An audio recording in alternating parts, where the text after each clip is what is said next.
Mga kapuso, ilulunsad na ng Health Authority katuwang ang mga lokal na pamahalaan ang Iwas Paputok Campaign 2023. Makibalita tayo live kay Jasmine Gabriel Galban. Jasmine, good morning. Good morning, CJ. Good morning, mga kapuso. Formal nang ilulunsad ngayon ng Department of Health ang Oplang Iwas Paputok Campaign kung saan kasabay nga niyan ay activated na ang lahat ng fast lane o express lane sa mga pagamutan mapa-private o public hospitals sa Region 1. Yan ay para doon sa mga magiging victim ng paputok ngayong holiday season. Nakahanda na ang lahat ng mga ospital. Inihahanda na rin syempre yung mga gamit, gamot at maging yung mga emergency rooms sa mga ospital dahil ayon sa Department of Health, usually second week hanggang third week ng December ay meron ng mga reported na mga firecracker-related injuries.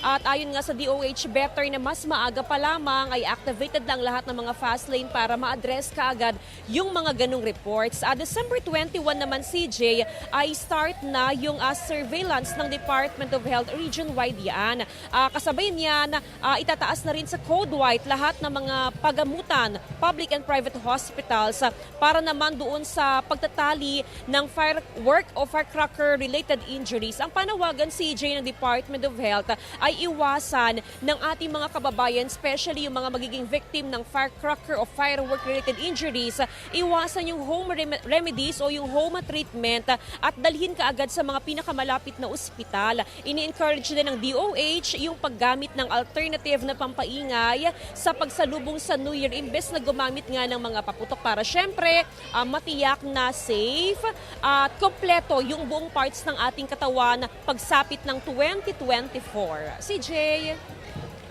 Maraming salamat sa live report na yan, Jasmine Gabriel Galban.